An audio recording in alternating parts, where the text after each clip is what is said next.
Good morning and welcome to KidNuz. I'm Kim. Today is Tuesday, November 14th, 2023.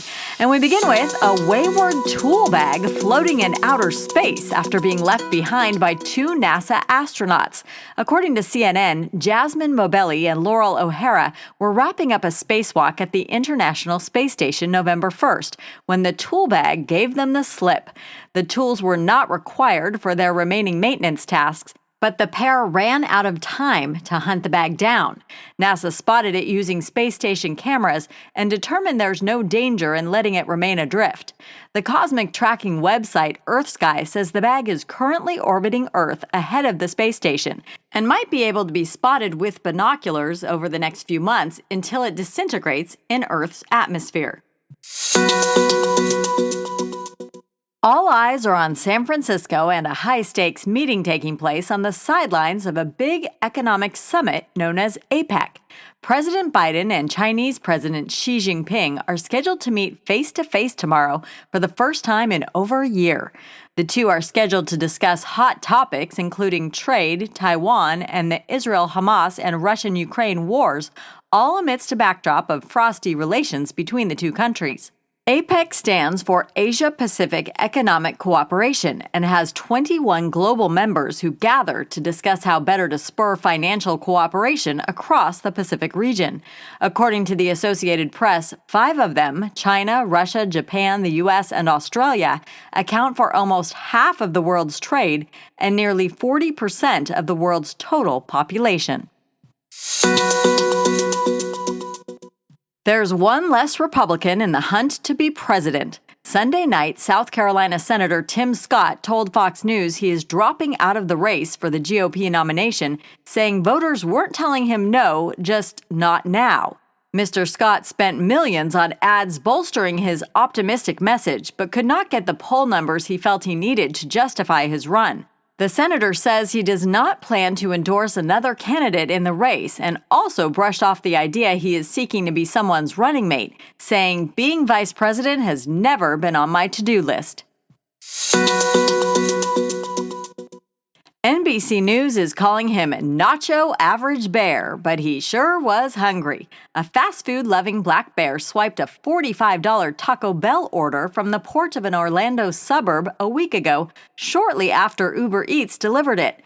The family's Ring camera caught the 400-pound porch pirate sauntering up to the front door and making off with the bag in his mouth.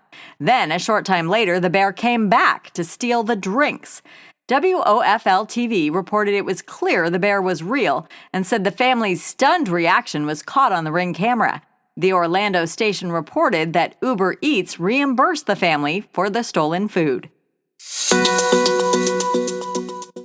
You may have noticed the tags on bread, those colorful plastic clips that keep the bag cinched. But did you know that each holds a clue to freshness?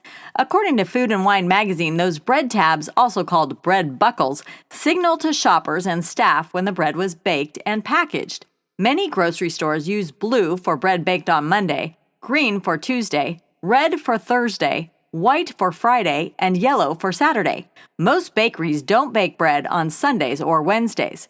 And to make it even simpler, the colors are alphabetical. For instance, blue, starting with B, is the closest letter to the beginning of the alphabet and corresponds to Monday, the earliest baking day of the week. If this all sounds way too confusing, never fear. You can always just look for the expiration date. Still ahead, a message in a bottle washes ashore 26 years after being tossed into the Atlantic.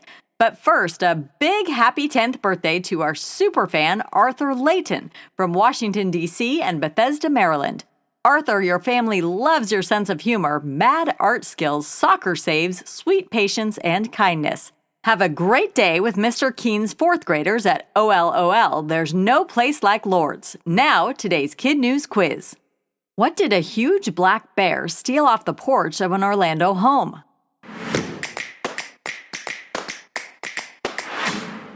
The family's Taco Bell order.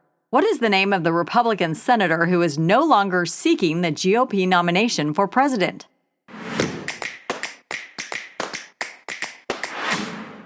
Tim Scott. How many APEC member groups are meeting in San Francisco this week?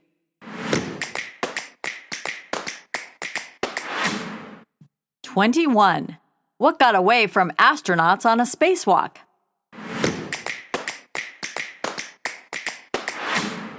Their tool bag, which is now floating in space. In today's Kid News Kicker, 26 years after a Massachusetts fifth grader tossed a message in a bottle into the ocean off Cape Cod, he received a response from Europe. According to NBC 10 Boston, Ben Lyons wrote the letter while he was a student at middle school in Sandwich as a part of a science project about ocean currents. Thanks to those currents and lots of time, the bottle traveled more than 3,300 miles across the Atlantic Ocean, where it washed up on a beach in France. A 71-year-old retired fisherman found it this summer and returned the letter to the school, writing that he was cleaning the beach and found the bottle, which was sealed tight with wax, and that he had a really hard time opening it. The school plans to write the man back and has been in touch with Ben, who is now in his 30s and lives out of state. Ben's family says the discovery shows what a small world it actually is. Thanks again to Arthur Layton's family in Washington, D.C. and Bethesda, Maryland for underwriting today's quiz. A shout out to Arthur on his birthday, and hello to all his friends at Our Lady of Lourdes. We also want to say hello today to a family of KidNuz ambassadors, the KidNuz-loving Scott family. Mr. Scott's fifth graders listen every morning at Smith Elementary, and Mrs. Scott's third graders listen at Carson Elementary, both in Sammamish, Washington, and their fourth grade son, Brett, listens on his way to school. We'd like to say thank you and also want to wish a very happy birthday to Mr. Scott. Thanks for listening. Please rate, review, subscribe, and share Kid News with all your friends and family. And we'll see you back here for more Kid News tomorrow morning.